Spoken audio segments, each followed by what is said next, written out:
I prefer, if you've got a question, I don't want to see your AutoCAD file, but a screenshot's fine. Say you are having trouble doing something and you want to ask me something, you could zoom in on it, do a screenshot, put it on an email and say, and ask the question. It's always quite good to see an image file of what you're talking about. Students sometimes get the wrong names for things and completely confuse what's going on. I always say that the good thing about AutoCAD is the undo button. You can undo most things and get back to a point where before you made the mistake. And that's where the old save as comes in handy. I used to encourage everyone that used to work for me to do save as and do a different revision. So R1, R2, R3. And I'm more than happy to accept the file that's R145 if you want. Doesn't worry me. Because that way, A, you'll send the latest one and you'll know it's the latest file. But B, if you do have those issues where you stuff up, do something wrong, you can always just go back to the previous R and start again. I always say you can do whatever you do in AutoCAD, you can do it 4 times faster if it's the second time round. And believe me, you'll catch that. If you've been working on it for 4 hours, you'll catch that up really quickly. Now, cheating or plagiarism is something that I will catch people out. I tend to what's the word? I tend to lead students into a false sense of satisfaction.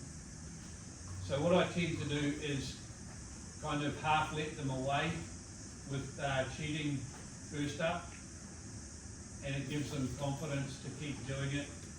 At that point I'll come in and let's just say it's pretty hard to prove you weren't cheating when AutoCAD's accurate to 9 decimal places. It's kind of like, you know, you have more chance of winning the lotto than trying to prove that you weren't cheating. Because there's a lot of things that you have a choice of where to put the text, and if the text has coordinates to 9 decimal places as the same as someone else, then something's a little bit strange already. So it's like one alarm bell after another. It actually doesn't take that much forensic science to work it out.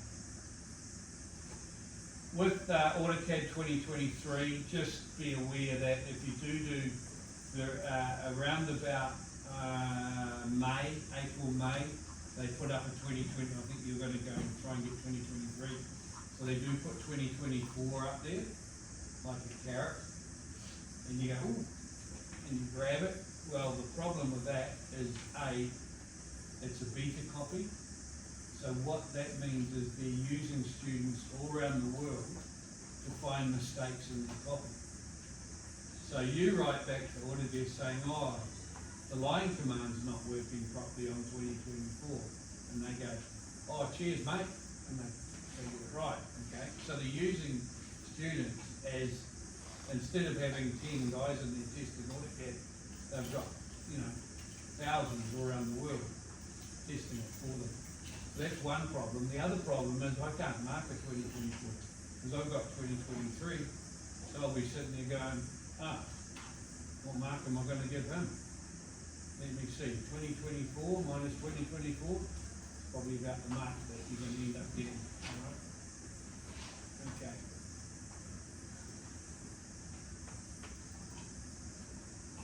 So this first set of notes here is just to explain to you that, well actually why not? Let's give away another half a mark. Why would I put those up there? 1 inch to a foot, 1 inch to 2 change, half an inch to a foot. Any ideas where I would put that up there? I mean, it's super old fashioned.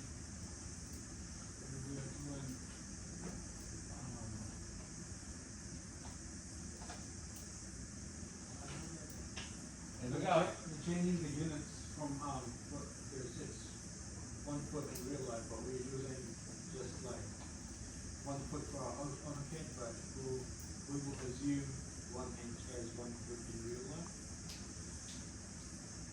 Close, but not quite. What I've put there is a very close indication on the right hand side of what the metric scales are. These are imperial scales, by the way. The answer is that, especially in structural, this building here, this was born in, pretty sure it was the 60s, this particular bit we're standing in. That is a major column. And we're only 4 stories high, 3 stories high, 3 stories above it. There's steel, big steel in here. And this is actually what is part of what in New Zealand we call a civil defence building. So if there's an earthquake and you're in this building, don't go running outside, you get a tree fall on you, or a power pole or something. This should stand up to a decent sized earthquake. If there's a tidal wave coming, it might be a bit different. Close the doors, don't let any other students in. But no, definitely it's a civil defence building. If we were to add on to this building, so we wanted to put a little veranda out there or something, and we went to council to get the plans, they would all be in imperial 1960 something. So we would have to convert it to metric and then draw it on AutoCAD in the metric standards. So I'll put it there just in case in your working life you encounter that sort of thing, and it's very common. I mean, I'm around the 60 mark, but I started drawing in the 80s, early 80s, and we were getting quite a few drawings that were imperial.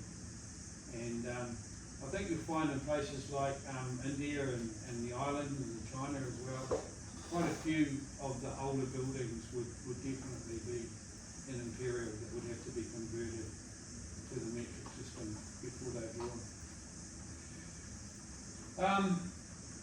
Also, there's a thing called a scale rule, which I don't have, but they have kind of normal things like 1 to 10, 1 to 25, 1 to 50.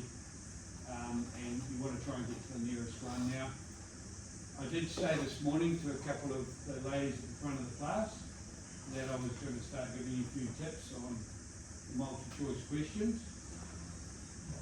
I'll give you an example of how to convert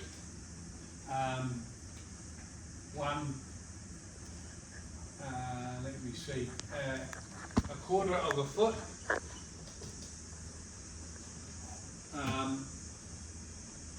a quarter of an inch to a foot. And what we have there is how many feet, inches are in a foot? The answer is 12 times the quarter, which equals 48. So it's actually equal to 1 to 48. But the nearest metric equivalent is 1 to 50. Right? And there's one just like that. Not sure if it's 1 quarter or 1 half or 1/8. There's one just like that in the multi-choice. Alright? I expect you all to get it right if you get that question. There's also a question on the next 2 down here where it says the common scales, both for long section and for plans. And the most common scale for plans is 1 to 100 and 1 to 1000 and 1 to 500. But you can see there's a 2,500 in there as well. Note that we try not to use 1 to 400 or 1 to 40 in engineering. And the reason is those little printers there that print out the A3 when we go down to A3, we the scale changes by a factor of 2, and 1 to 800 is not a good scale. So we tend to steer away from 1 to 400 on the A1s. And that is also a question. I think the question is somewhere along the lines of which one of these scales is not commonly used in engineering. And I can't remember whether I put 1 to 400 or 1 to 300, but it's pretty obvious here that the 1 to 5,000 and 2 500s and that are the more common ones. There's your little conversion there up the top of your A1s and your A3s. There was also a question on that in there. The main thing is that the scales are a factor of 2 every 2 drawing sizes. So A1 to A3, A2 to A4 is a factor of 2 on the scales, but the area is a factor of 2 every size you go up. So you basically, your A4 doubled to A3, doubled again to A2, and doubled again and so on. So the area is a factor of 2 each time, but the scales is every second one. Now on your assignment here, what happens in large companies is we have a guy called a CAD manager, and you won't get that. You'll get hundreds of sheets of that to look through.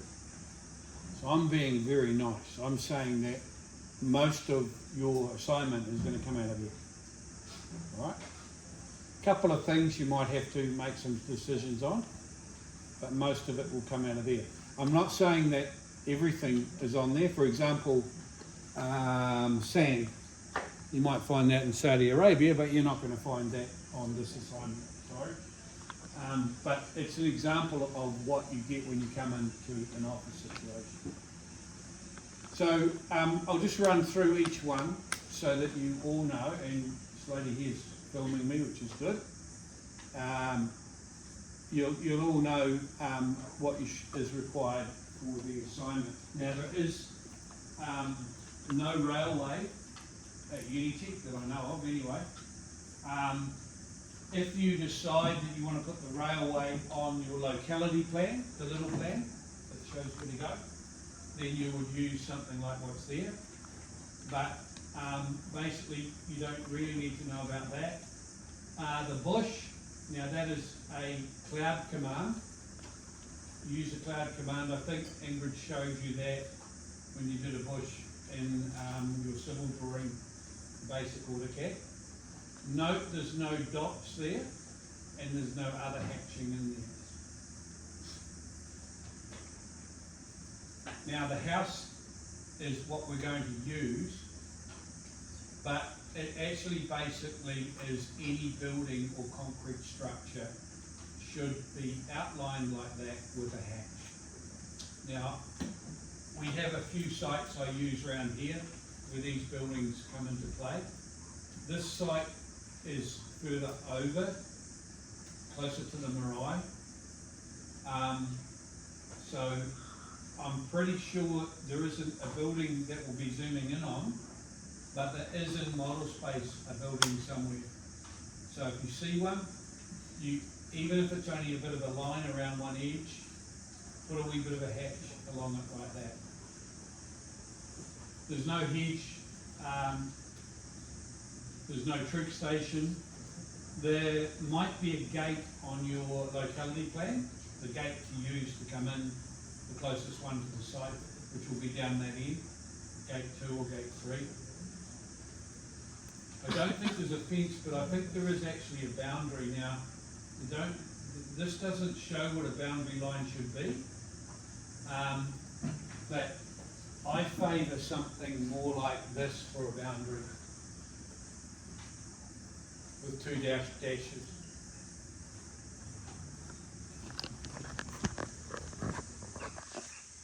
So if you do find a boundary line, now it could be in a very strange place, please do that. The fill and cut batters, I'll just explain what they are, but we won't need them until we do our proposed plan. When you drive up north, and then you go through the motorway, there's some very big cuts where you're driving along, you're looking up quite a long way. That's what we call a cut batter. And we do these funny little things on the side of the road to indicate whether it's a cut or a fill. Now a fill is where you're driving along and you're looking down and there's a big drop. That's your fill batter, and your cut batter being, now notice that the highest point is where we start the batter. So the top of the bank up there in a fill and a cut, and on the road in the fill. A lot of you would have heard about fills and cuts in the news lately. That's where a lot of the slips have gone away and stuffed up the road and what have you. So road design is really important, and the most important thing to get, there's two important things. One is the slope, what angle the slope's on, and that is decided by a geotechnical engineer. And for this job, I will be the geotechnical engineer, so I will give you the slope. If you have a look at the assignment, you'll see it's one down and two along for the fill, and the cut is 1 to 1, 45 degrees. The other thing is drainage of the water. If you've got good drainage, then you're not going to have a slope fail like some of those ones in the news. But of course you can always have too much water, and that's what happens. They get laden with water and then swamp. Actually, I've called it a wetlands. So, and the symbol that I want you to use, I want you to do two hatches, one on top of the other. So one hatch will be a dashed hatch.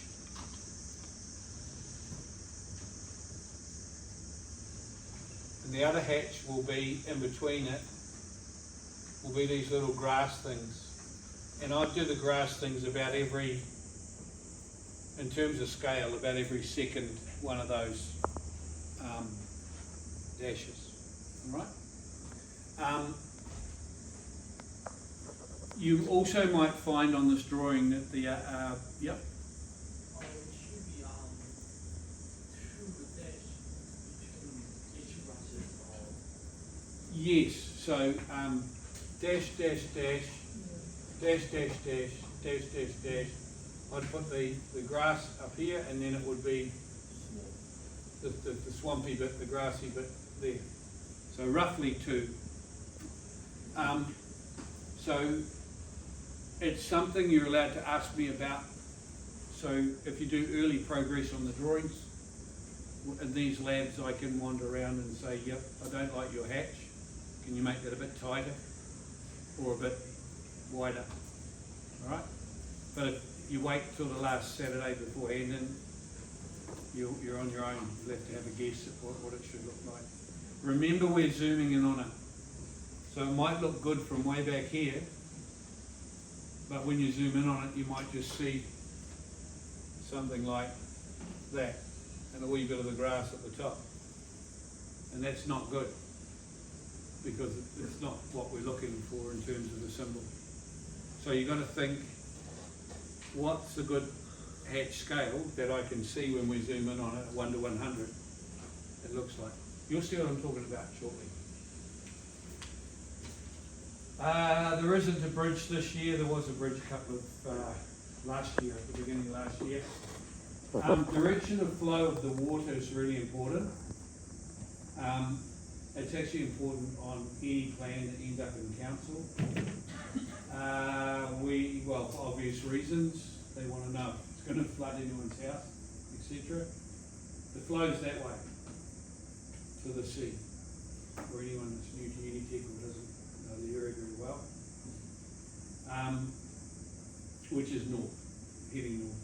So we need an arrow, not an arrow like you would do an arrow for a bit of text label, but an arrow similar to show which way the flow is of the creek. We do have a proposed manhole, so make sure the middle of it is filled in. And for those that were listening before, when the gentleman answered my manhole question, you will know exactly what the diameter of the manhole is. Inside plus the lid, because I told you. No, you have to Google it. And by the way, when you draw it on your proposed plan, that's about 100 mil thick.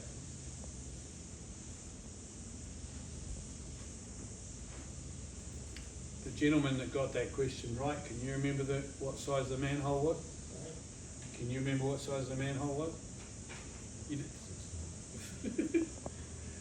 And I said that was just over a metre. Can you remember what size that was? It's the first day back at Unitec. I'll give it to you this time. 1050 600 100, right? This is usually placed a little bit towards the side so that you can go down a ladder. The ladder's on the wall of the manhole.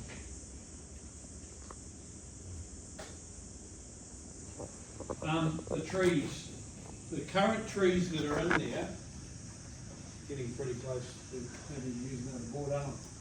The current trees that are in there are sort of like this, right? It's kind of a symbol that's in there. If you draw a circle around there, I don't care what symbol you use. You can do the prettiest tree in the world, or you could do something boring like, something like that if you wanted to. As long as the symbol was different for the existing versus the native tree. In fact, a clever person will look at the drawing and say, how many of each have I got? And I'd leave that original one there, or one of them, and just make one new symbol up for the other one. All right? Now we will be using that tree on a number of occasions because it's going to be on the background of our sections and on the long sections. We're going to have to work out a level at that tree in the middle. There's quite a few, whatever you choose, we need to have it a circle type set up. Okay? Won't worry about the elevational view of the tree just yet. There's no vacuum symbol, and there are no power poles, and definitely I don't think there's an orchard at Unitec. If there was, the fruit will be stolen by now. Or the lecturers probably. Unless they give us the pay rise that we want. North symbols, just an example, you'll get the same mark, whatever one you use. There's one given to you in the drawing, I think it's in there. If it's not, you'll have to draw your own one. Obviously, north is upwards. If you do come across a boundary line, make it a little bit thicker. Just right click on it, on the line, and just make it a little bit thicker. The one thing I need to point out here, more than anything, is that if something's to be removed, it needs to be dashed. If it is a traverse line, you all know what a traverse line is from last semester. It's a survey line or an imaginary line between two pegs. Then I would like that to be more of a very small line, a dash line like that. I call it a peck line, all right? And that will be a traverse. Why do I call it a peck line? Because if you come along with your finger and peck it like that, you get a very, very small line. A very small length line. That's why they call husbands that are dominated hen pecks, because they're always getting pecked. Actually, yeah, we better not look at my bald spot up there either at the moment.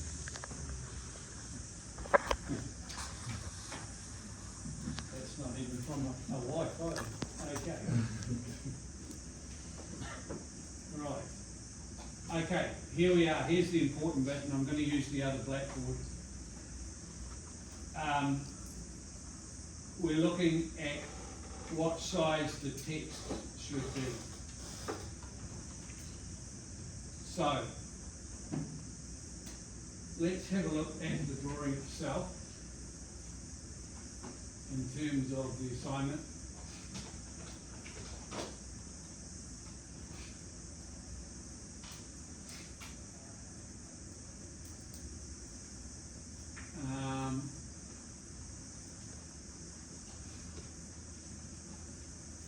We're used to this idea of where the assignment bits and pieces are. So I'm going to save everything, which you should be doing as well, to my desktop so I can open it up.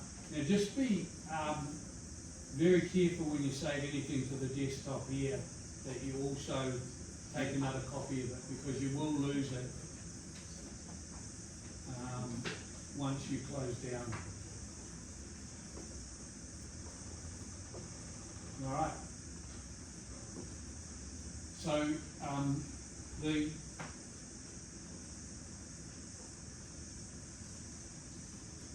site sketch here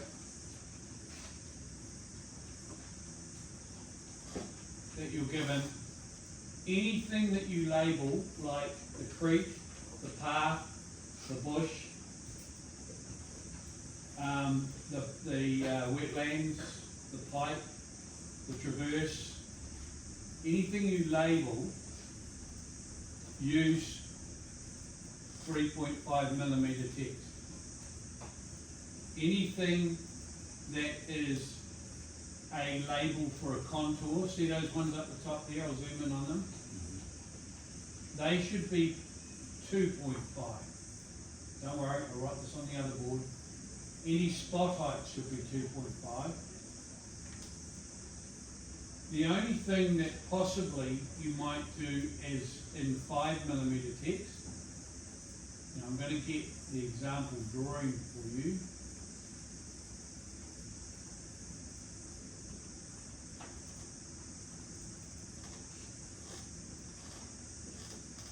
Under the assessments, once again,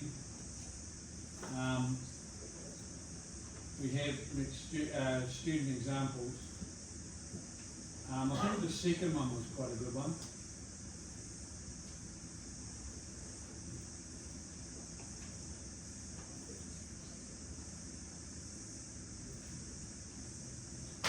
All right, so let's have a look at this drawing. See those locality plan, platform and pipe coordinates, the word legend and the word notes? They should be 5mm, all right? The notes should be 3.5. These survey coordinates should be 3.5 down the bottom. These notes here should be 3.5, 3.5, 3.5. The arrows should be 3.5. Now just be careful you don't do what the student's done. They've started the text in the wrong location. It should be, if you're pointing down, it should be the bottom of the text. If you're pointing up, so this one here should have started over here. That one up the top should have started by the letter R for refer. That one's okay. That one's all right. That one's all right. The native tree should have started after the E on the tree. Okay? That north point is too big, way too big. And the wetlands, the word wetlands is on an angle. No angled text. The only place I'd let you away with that is maybe where you've got a situation where you have a creek and you've got a direction and flow arrow and you want to write the words direction and flow. Also, you can have angled text on top of your traverse or something like that.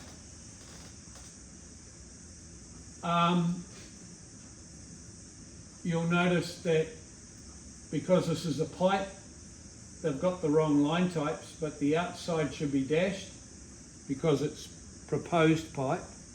The inside is a centre line. This is a proposed manhole. What they haven't done is filled in the manhole.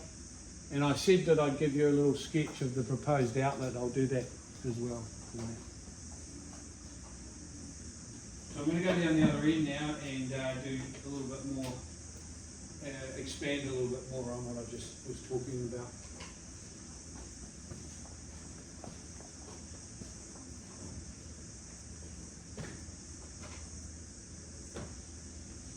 Well, that's clever. Someone's used a permanent marker. Brilliant. Actually, someone the other day told me that if you write on top of it, it disappears. Right?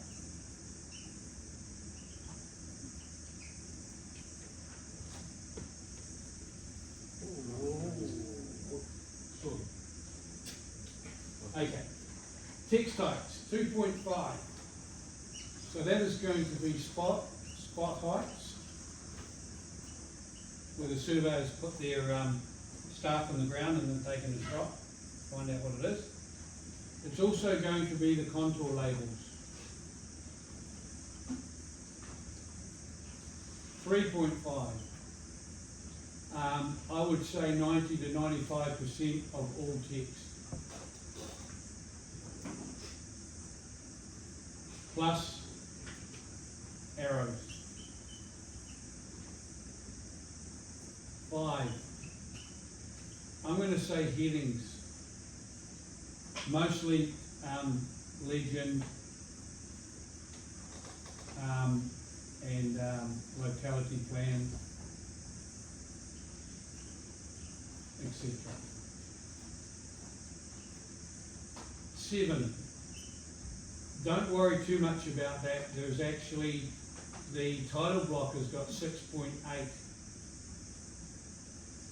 You can change that, but I'm not too worried, okay? I'm not going to mark you down if you don't. So you can use 6.8 text for the title block, so don't worry too much about the 7mm text. What you do need to worry about is the calculation. So I'll show you a calculation. I'm going to make one up. Okay, so I want 5mm. Now these are all millimeters.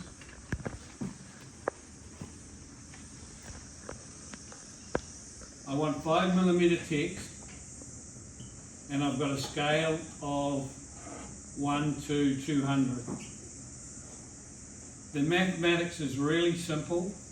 It's 5 times 200 equals 1,000. But that's millimeters. We have to convert to meters.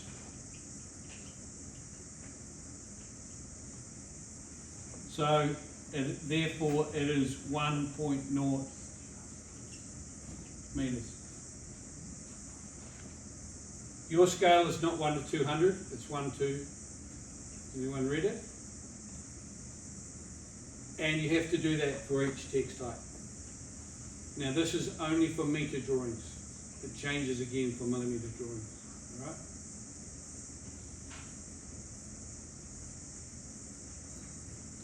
If you can't understand anything that I've said then, some of my, I've been 3 years away from writing on the board, I'm getting worse and worse. Locality plan. Okay. So that's the mathematics beside it. You have to do it. Somebody will crack that pretty quickly. Okay. You're welcome to take a photo of me in the class if you want to, or I'm sure you want.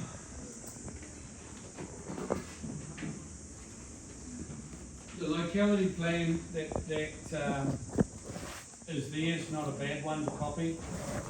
It's got a north point. It's got most things on it, but I don't like the text type. They've used 2.5mm text types. It's the wrong text types. So there's a little bit wrong with each of these plans, but there's a lot of right about them.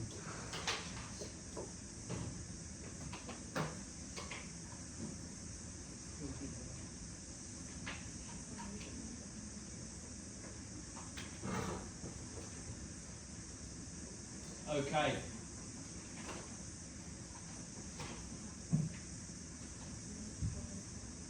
just continuing on with those notes.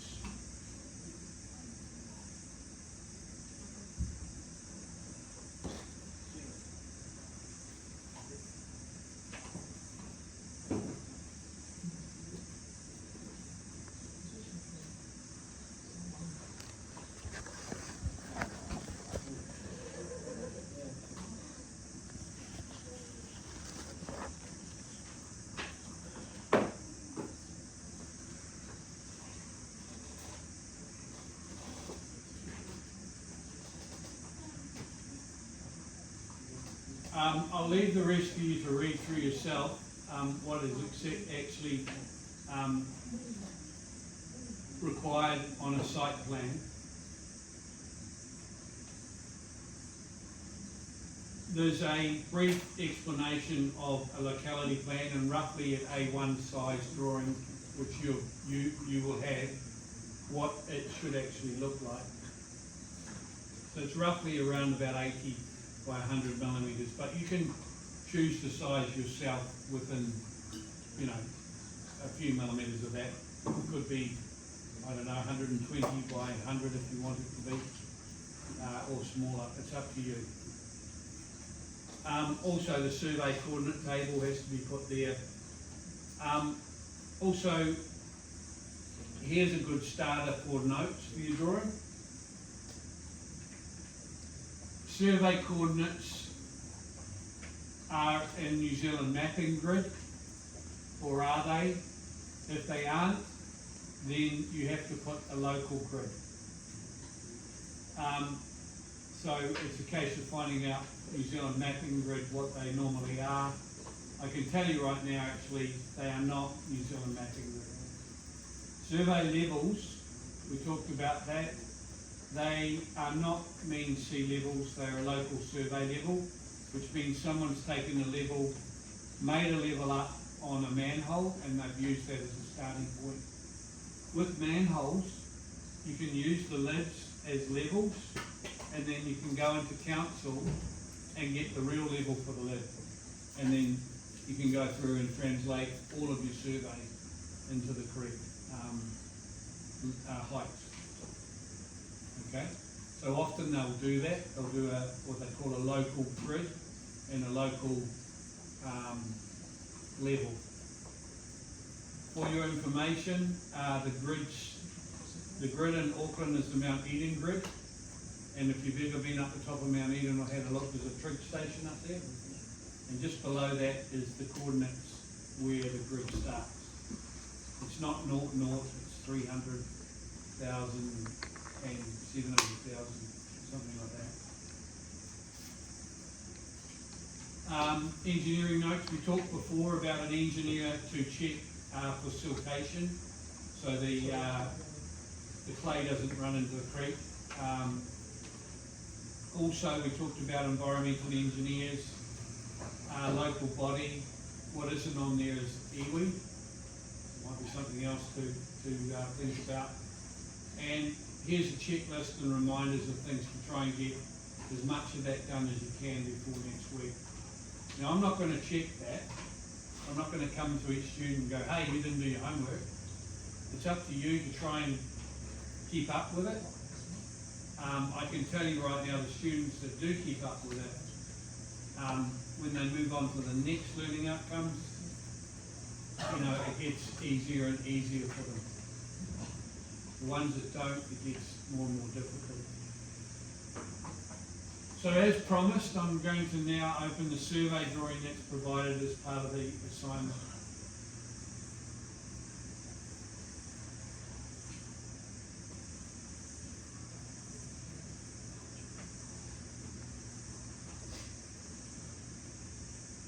So the assignment's down here under assessments. And the survey drawing should be here. There it is there. It's an AutoCAD drawing. I'm going to save that to the desktop. Okay. Now, before I open it, I'm going to open up AutoCAD. Always do that first. So, start, Autodesk, to don't open the electrical one and don't open Civil 3D. So always use this one. Initially it'll do something like this, and then it'll bounce into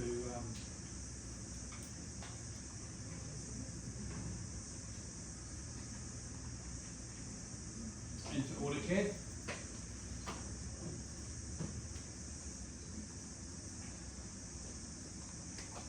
Now, of course, if you've got AutoCAD set up on your home computer, you don't need to worry about doing the ARG file and all that sort of carry on and setting it up for AutoCAD Classic. But if you haven't, you've got to go through and do that. But first of all, I'm going to open up this drawing here. And there is the drawing. And you'll see that. I want you all to open up the AutoCAD drawing and at least have a look at it.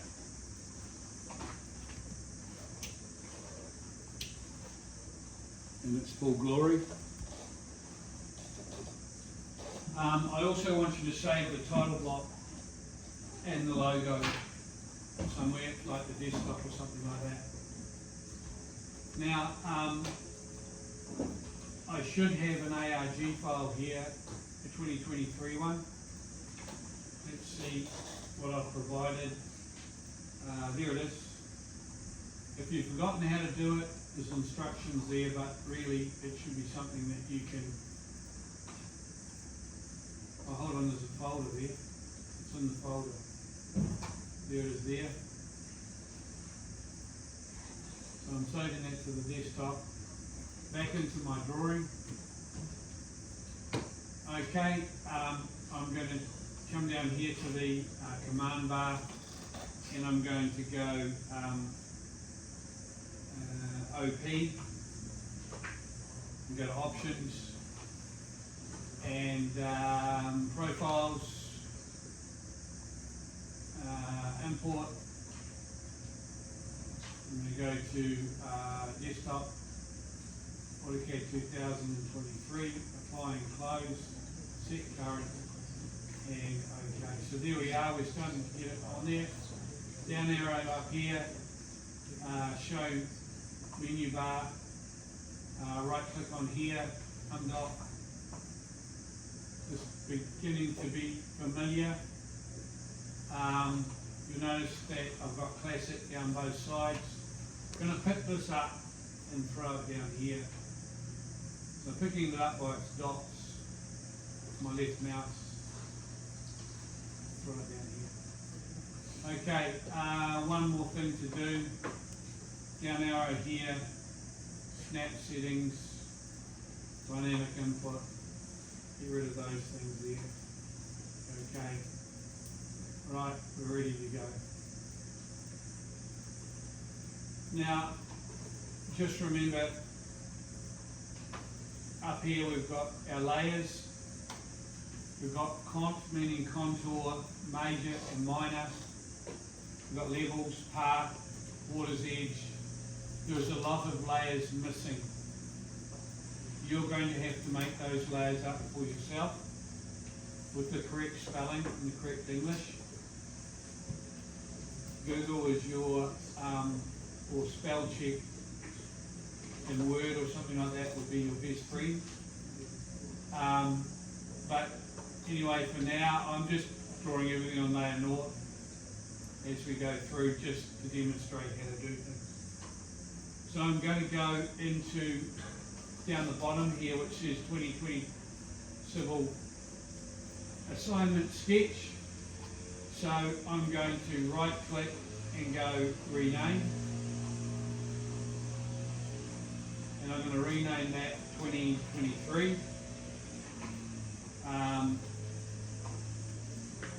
And it'll be proposed plan.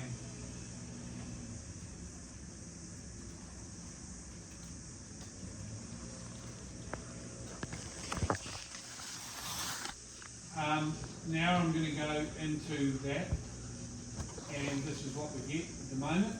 So I'll go File, Plot, Drawing to PDF, A1 full bleed. Notice how quickly I'm doing it compared with Ingrid's video that you would normally look through. Because this is basic AutoCAD. This isn't my class. Custom, 1-to-1, apply the layout and cancel. And you'll notice the title block, the drawing is really tiny, so we'll stretch that up. Leave a nice even gap around.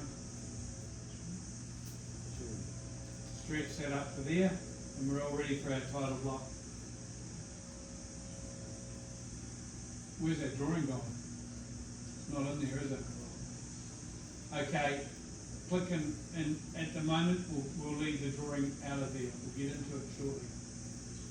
Next stage, title block. Insert. This is part of your learning for my course, so I'll go very slowly. Insert. Block palettes. File not found over here. So I have to grab the title block, which I've taken off Moodle. So that's under desktop.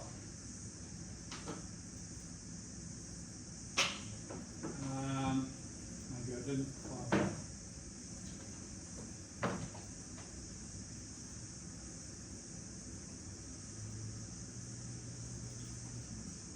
Make the assignment.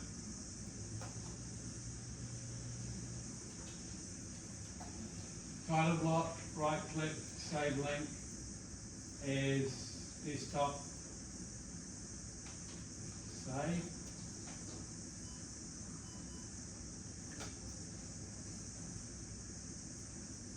Right, so it should be there on the desktop. Why is it not showing up?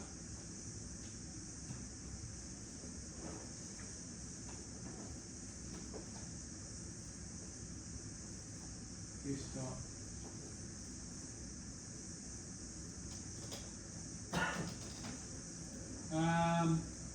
Any suggestions why this isn't showing up on my desktop? Oh, there it is. Found it. We're all happy now. Okay, there's my title block. I'm going to slide that into this recent file here. So let's see if we can do that. Pick it up, slide it in, and drop it there.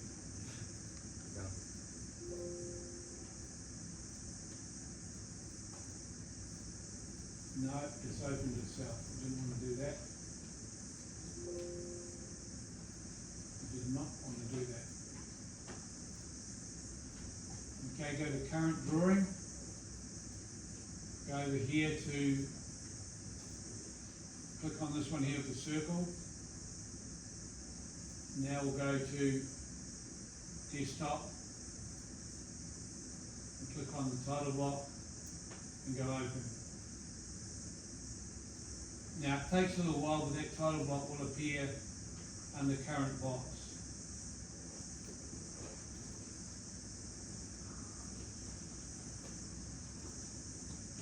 It will come in there eventually.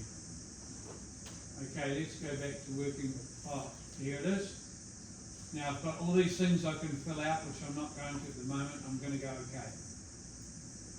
And there we are. See the title blocks appeared here, right? We're going to grab that title block and slide it back into this drawing here. And go okay. And now I'm going to scale that by, how much do you think I should scale this by? Believe it or not, it's 1,000. Here it is there. I'm going to move that back to here, move it back up to there, and I'm going to dot the viewport on there and dot the viewport on there.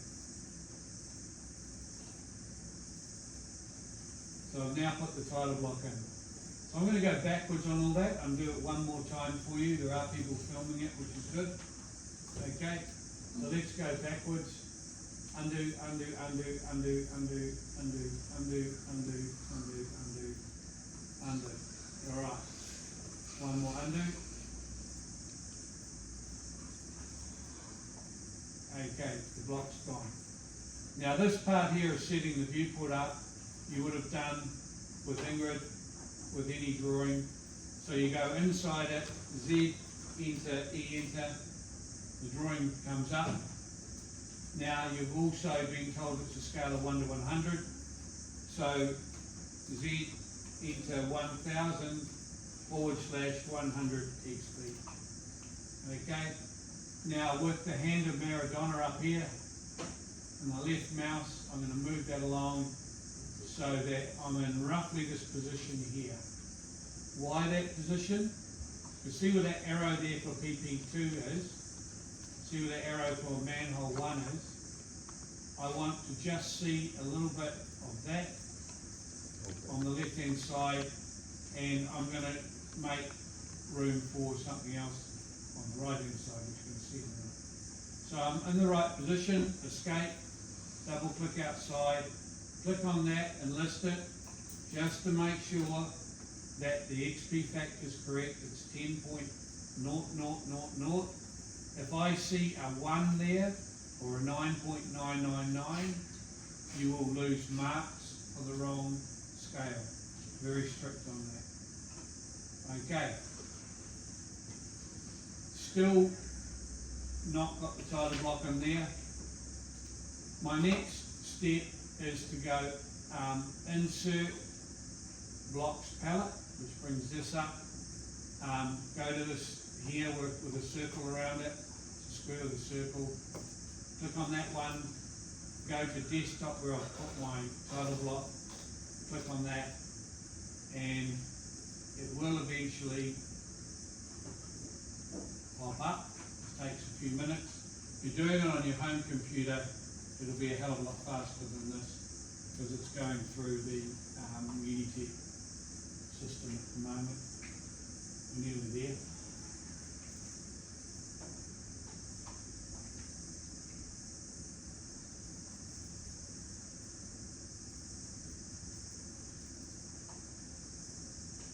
Here it is, okay, and it's appeared there, right? Now if I hold my mouse down on it and drag it into here, now there's another way I can do this, and that is to play with the scale, and we can make it 1000, 1000, so I can go 1000, 1000 here, and I can drag it and plonk it down in here, and that will also make it a scale of 1 to 1,000 times bigger. Okay, so that might be an easier way. Now you can start typing in values here, but I'll show you the other way of doing it. But before I do that, I'm going to dock the viewport and dock the viewport over here. Now I will be zooming in on that viewport to make sure you have docked it absolutely perfectly, alright? So don't think you can get away with doing it approximately. I'm going to move all of this just over a little bit so that we've got it relatively even all around. Okay, and the next thing I'm going to do is go click on there and click on there and click on there. Right? And I'm going to go copy, C-O-P-Y, click on that, from the end point there to the end point there.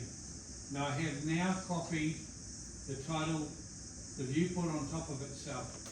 Now this one, I'm going to stretch it to the end, and then I'm going to stretch the other end to here. So now I have two viewports, one there and one there. They're both the same scale. If I list them, they should be both 10 XP, right?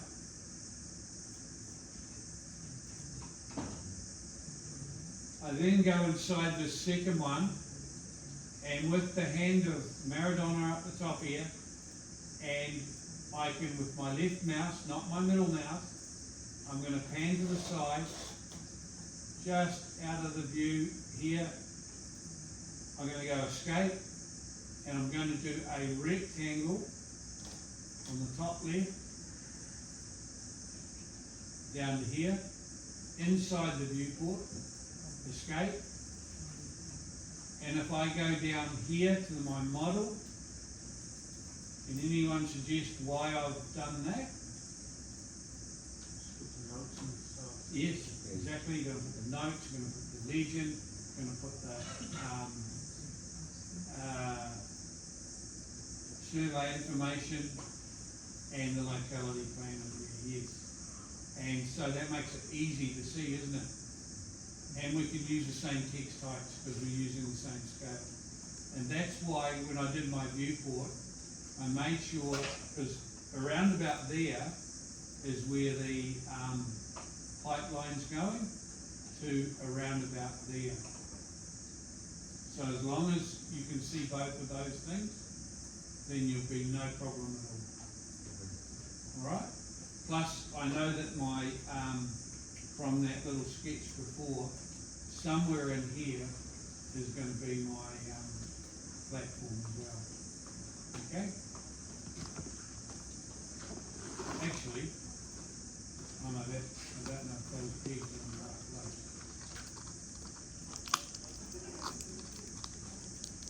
Okay, so I've shown you how to do that. Now let's do a calculation for the text height, the spot height. Can someone tell me what the spot height is supposed to be? 2.5. 2.5 millimeters, but what's the mathematics?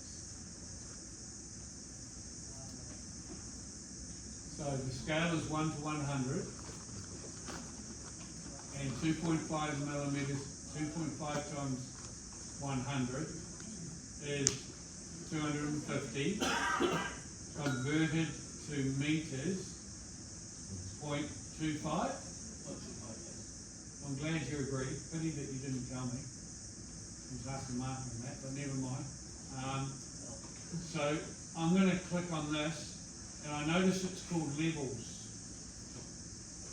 Okay, I don't want it to be called levels. I want it on a layer called spot heights. So I'm going to make my own layer up, and I'm going to call it spot height. Spot H-E-I-G-H-T-S. And I want it to be yellow. Actually purple. No, magenta. Okay. And so what I need to do is change that to the layer called spotlights. You notice that that has changed to spotlights. I'm also going to change that to a layer called spotlights. You notice that it's all changed to the new colour. Can you see that very well on the screen? Not really. Should we change it to something you can see a bit better? Yellow? Is that a bit better? Alright, now, this is what I call my paintbrush. Oh, sorry, let's change the text type to what the gentleman at the back incurred, which was 0.25.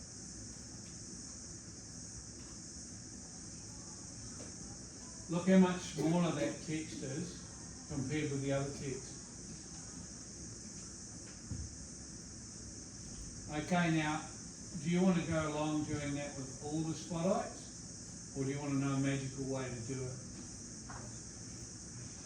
Magical way is the paintbrush. Now with any paintbrush, you click on it, you dip into the paint, and you go around painting everything you want to paint. Not only has that changed the height of the text to the perfect height for Roger, but it has also changed the layer. So you can't get in any trouble for putting it on the wrong layer. Right? Now that's pretty cool. You've just learned something about the paintbrush and why I use it all the time. And we can also paintbrush the actual circles as well, because they are all on the same spot like that.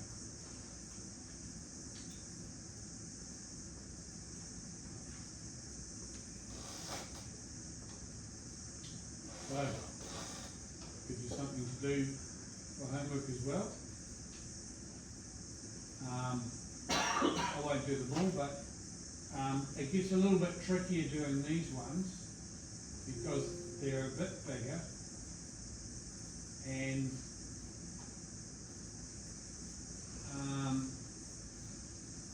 they've been created a different way. So what I do is I list that,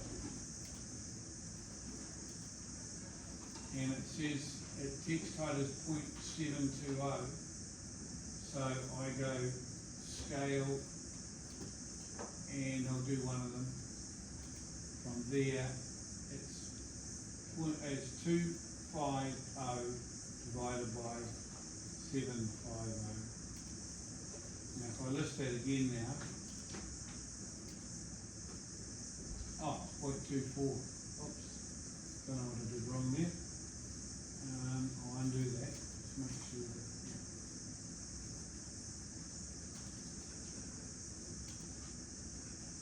0.720, okay. Scale that by 250 divided by 720. Now if I list it, 0.25. Okay, now I want to change that to a layer called contour labels.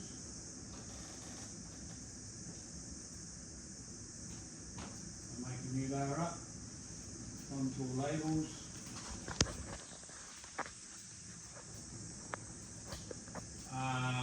We'll make it green.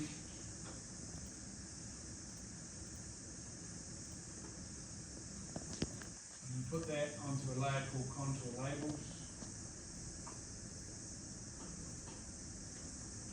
Now what do you think I should do with this line here, which is your contour line? And the answer is, I'm going to click on it and bring it in nice and close.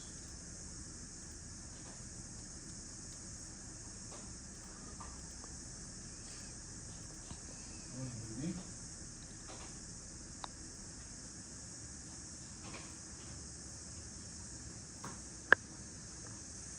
Once again, I can get out my labeler, my paintbrush, dip it in the paint, and away we go.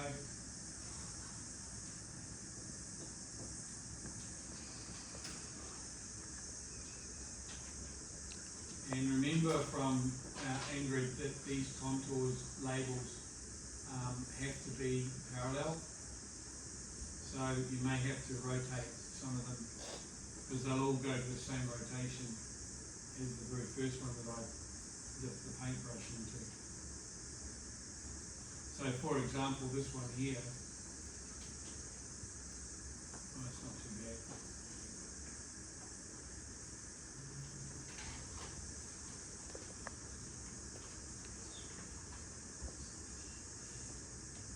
So that's the end of the learning outcomes for today. You've got half an hour.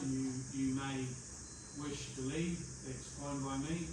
You, as long as you've signed the roll, make sure that you're here or you've clicked on the door.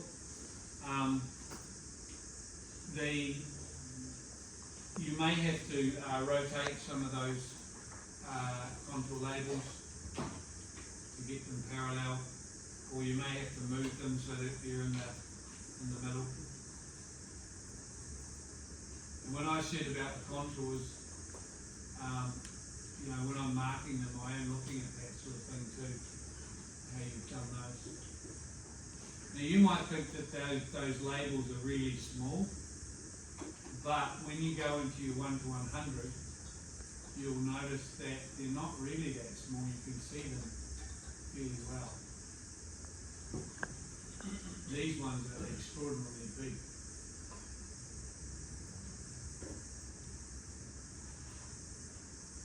I have a question. Yeah. Why you calculating the scale? I don't understand, because you just gave me the 2.5 and which is given on the program, the AutoCAD, so why you do the calculation? Well, the reason for that calculation is that the clients don't know anything about AutoCAD. They don't know about model space, paper space. They just get a printed copy or a PDF. Same, right? A client will look at it and go, I want the text bigger. He might even get out his little ruler and go, 2.5 millimeters, please. Your brain has to operate AutoCAD. Layout is what PDF comes from and what the print. If I printed this drawing on there, it would be 2.5 millimeters because I've already done the mathematics. Right? Now, our brains have to calculate how much in model space. Now, if that was a millimeter drawing, it would be a different calculation. But it's not, it's a meter drawing. Okay? So that's why we calculate it. That's why I brought this into this program, so that if a client wants a certain height, a client can get a certain height. Now, it's not just clients. Councils are very, very fussy on text heights and colours of text. Don't ask me why, but you're doing the drawing, the engineering drawing, which is going to be constructed over there. But councils want a copy, and sometimes they'll come along and say, excuse me, I want the text heights all to be 3.5 on your PDF. And you go, oh, 3.5. Yes, I can do that, right? You can change all the text heights to be the way the council wants. So it's never the other way around. Council don't see the model space and then tell you what text height it should be in layout. Yeah, I got it, but if I do the calculation there, right? The calculation for the height. So you just choose the 2.5 millimeter on here, the model space. So why do we need to calculate it? I mean, we don't need to calculate, just choose the 2.5, 3.5, something like on the model space. Is that okay, so? No, My question is like, no. Your model space. yeah, Sorry, you said why don't you just choose 2.5 in model space? yeah, Okay, I'll show you what 2.5 looks like in model space. Sorry. 2.5 in model space is